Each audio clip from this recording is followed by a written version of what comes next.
Jasmine, do you have anything to say at this moment?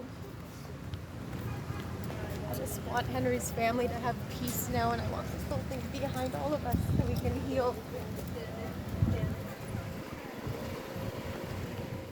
Jasmine Hartin, the Canadian socialite who came under heavy scrutiny and criticism following the shooting death of her good friend, Superintendent of Police Henry Jemmott, left the courtroom in tears after pleading guilty to manslaughter by negligence the same day that her trial was scheduled to begin. In a packed courtroom before Supreme Court Justice Ricardo O'Neil Sandcroft, Hartin asked the court for a sentence indication, which is a brief review of what sentence an accused would be looking at for the crime they were charged with.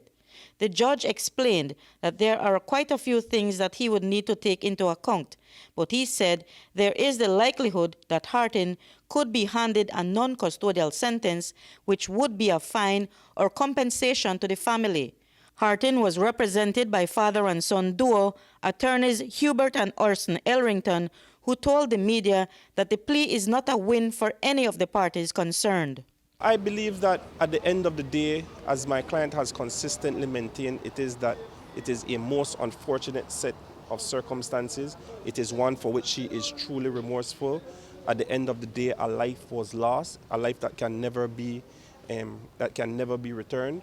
She has indicated her remorse not only with her words but with her actions in trying to consistently provide assistance to the family.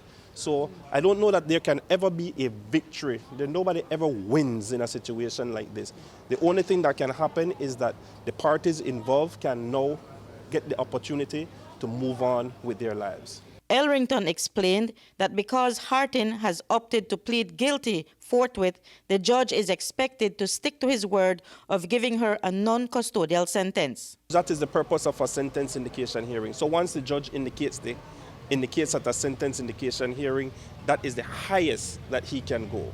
All right, so sometimes you would indicate maybe in another sentence indication hearing, we say, well, between 10 and 15 years, well, the 15 years is the maximum that you can get. You can get lower than that, but you cannot get higher than that. So the fact that he has limited himself to a non-custodial sentence, yes, it is set in stone that it will be a non-custodial sentence. I think he relayed that on multiple occasions at the bar, that once he has made that indication, he is now restricted and restrained, arrested from making any other type of declaration at his sentence.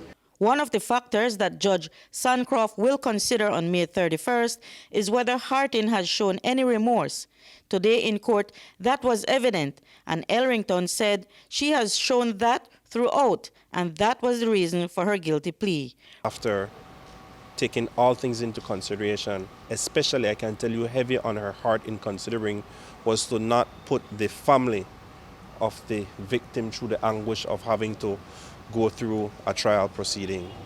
So she consistently expressed her concern about that, and therefore found that